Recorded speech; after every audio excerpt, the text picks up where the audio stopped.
اعوذ باللہ من الشیطان الرجیم بسم اللہ الرحمن الرحیم ولا تنكحوا ما نكح آباؤكم من النساء إلا ما قد سلف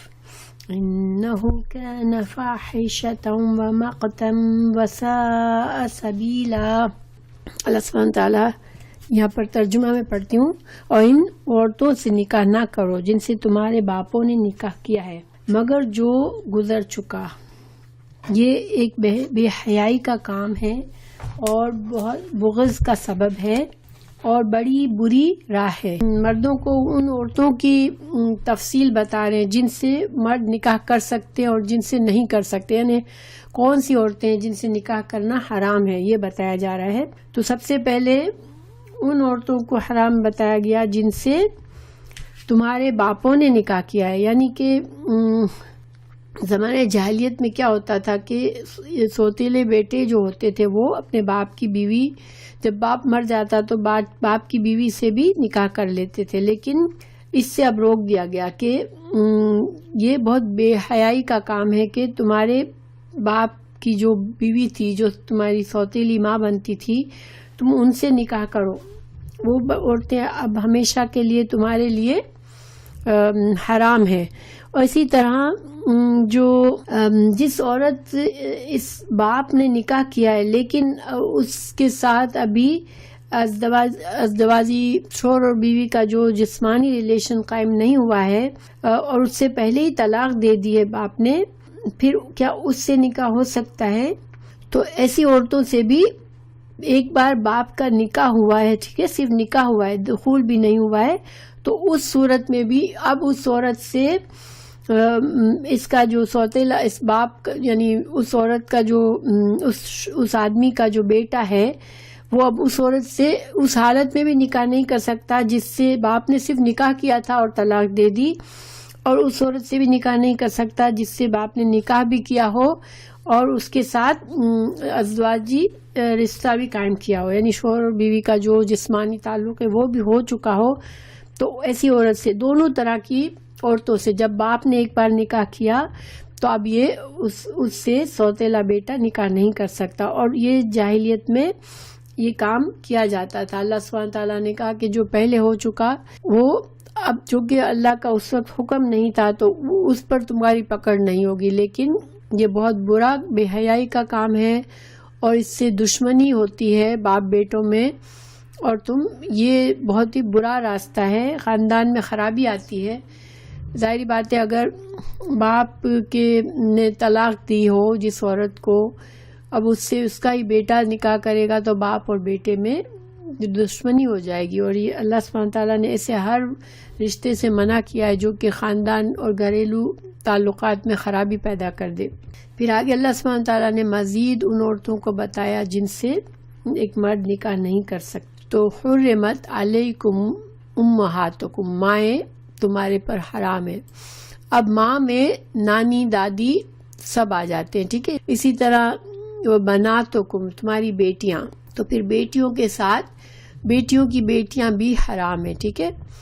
اخواتکم، تمہاری بہنیں، تو بہنیں اور بہنوں کی بیٹیاں بھی حرام ہوتی ہیں۔ وعماتکم، اور تمہاری پھپھیاں،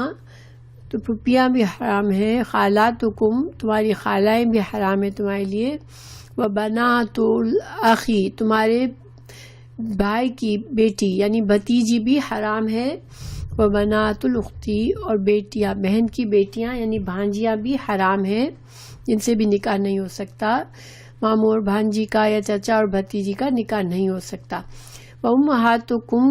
اللاتی ارضعنکم، اور وہ مائیں جنہوں نے تم کو دودھ پلایا، یعنی تمہاری رضاعی مائیں جو ہوتی ہیں وہ بھی تم پر حرام ہے۔ اسلام میں رضاعت سے بھی حرمت ثابت ہوتی ہے، اسی طرح جس طرح نسب سے حرمت ثابت ہوتی ہے۔ صحیح مسلم کی حدیث حضرت عائشہ کی سے ہمیں پتہ چلتا ہے کہ اس طرح سے 5 دفعہ اگر بچہ دودھ پیے کسی عورت کا، کہ خود سے دودھ ماں پلانا شروع کرے عورت، اور بچہ نے اتنا دودھ پی لیا کہ اب اس کا جی بھر گیا، اس نے منہ ہٹا لیا دودھ پینے سے، تو یہ 5 دفعہ اس طرح ہوا ہو دودھ پلانے کی عمر میں، یعنی 2 سال کے اندر اندر کی ایج میں، تو اس سے وہ عورت اب اس کی رضاعی ماں بن جاتی ہے. ٹھیک ہے، جیسے یعنی کہ کسی اور عورت نے اب دودھ پلایا تو اب اس سے جو اس خاندان، اس گھر کی عورت، بچیاں، لڑکیاں اب اس آدمی پر جب یہ بڑا ہوا جس نے دودھ پیا، تو اب اس گھر کی جو بچیاں، جو لڑکیاں اس پر حرام ہیں، وہ 7 رشتے ہیں. ٹھیک ہے، اور 4 سسرالی رشتے ہیں جس سے عورتیں حرام ہو جاتی ہیں اور ان سے شادی نہیں کی جا سکتی. اب اس کی علاوہ حدیث میں ہے کہ اگر ایک عورت سے ایک مرد نے شادی کی تو اب اس عورت کی بھتیجی یا پھپھی یا بھانجی یا خالہ، یہ 4 عورتیں، ان سے اب یہ شخص اس وقت تک نکاح نہیں کر سکتا کہ اگر وہ اس عورت سے اس کی یہ نکاح سے ختم ہو جائے، یعنی یہ عورت یا تو مر جائے یا اس سے اس کی طلاق ہو جائے، تو اس کے بعد اس کی بھتیجی سے، اس کی پھپھی سے، اس کی بھانجی سے، خالہ سے پھر وہ اس سے وہ حرام نہیں رہتی اس کے لیے. اسی طرح ظاہری بات ہے خون کے رشتوں میں 2 بہنوں کی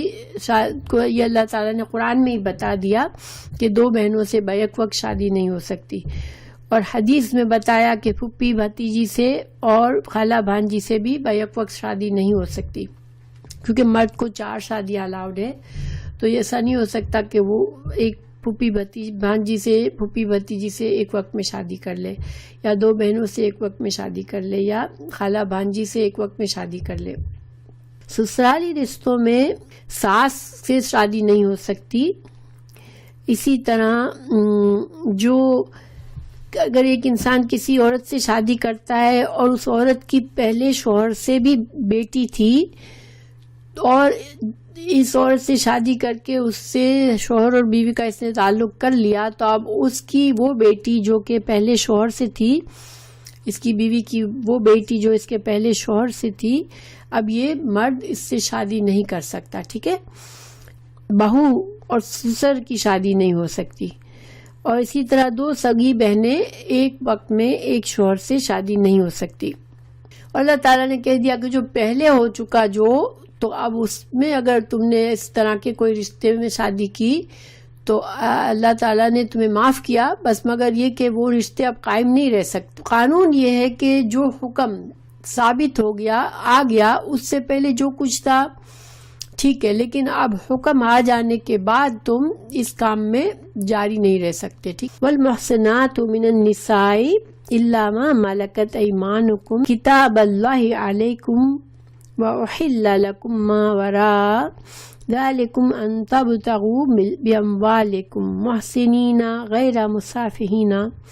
فما استمتعتم به منهن فآتوهن أجورهن فريضة ولا جناح عليكم فيما تراضيتم به من بعد الفريضة إن الله كان عليما حكيما. اب اس آیت میں ترجمہ کیا ہے؟ اور حرام کی گئی شوہر والی عورتیں، یعنی شادی شدہ عورتیں، اور کسی عورت نے کسی اور سے، مرد سے شادی شدہ ہے، اپنی شادی میں ہے ابھی، ان عورتوں سے تم نکاح نہیں کر سکتے جب تک اس عورت کا پہلے شوہر سے طلاق نہیں ہوئی اور عدت پوری نہیں ہوئی تو دوسرا مرد اس سے شادی نہیں کر سکتا. ہاں مگر وہ عورتیں جو ملکیت میں آ گئیں. تو اس کا کیا مطلب ہے؟ تو لونڈی اپنے مالک پر حلال ہوتی تھی، پھر اللہ تعالیٰ یہ احکام تم پر فرض کر دیا. تو یہ جو ہے فرض احکامات ہیں، یعنی جو محسنات جن سے نکاح تم نہیں کر سکتے ہو، جو پیچھے آیت میں بتائی گئیں، اور جو یہاں پر شادی شدہ عورت کی بتایا گیا، تو یہ اللہ نے تم پر فرض کیا ہے یہ حکم کہ تم اس کی خلاف نہیں کر سکتے ہو. ٹھیک ہے، ان رشتوں سے جس سے اللہ نے حرام قرار دے دیا گیا تم اب ان سے نکاح نہیں کر سکتے ہو، ورنہ یہ اللہ کی کھلی نافرمانی ہو جائے گی. اللہ تعالیٰ نے یہ کام تم پر فرض کر دیے، اور ان عورتوں کے سوا اور عورتیں تمہارے لیے حلال ہیں کہ اگر اپنے مال کے مہر سے تم ان سے نکاح کرنا چاہو، برے کام سے بچنے کے لیے، نہ کہ شہوت رانی کرنے کے لیے،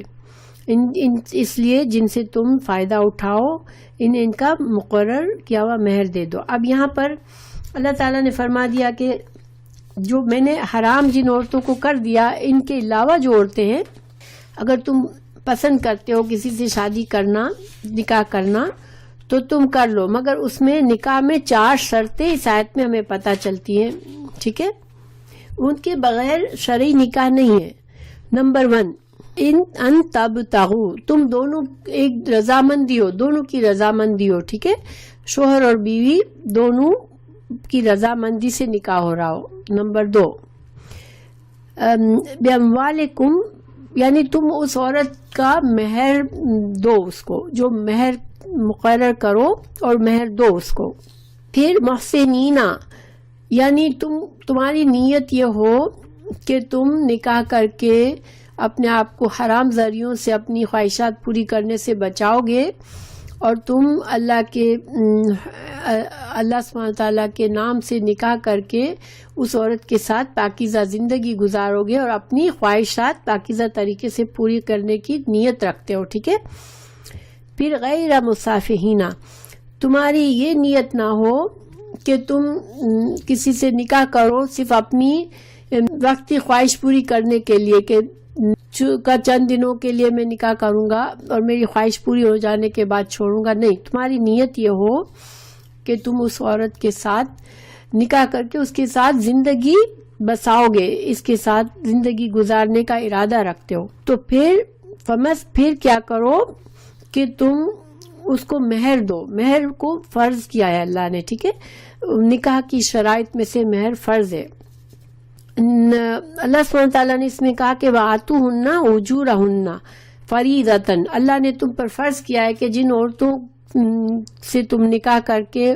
ان کے ساتھ ازواجی تعلق کرتے ہو، ان کا مہر تم کو دینا لازمی ہے۔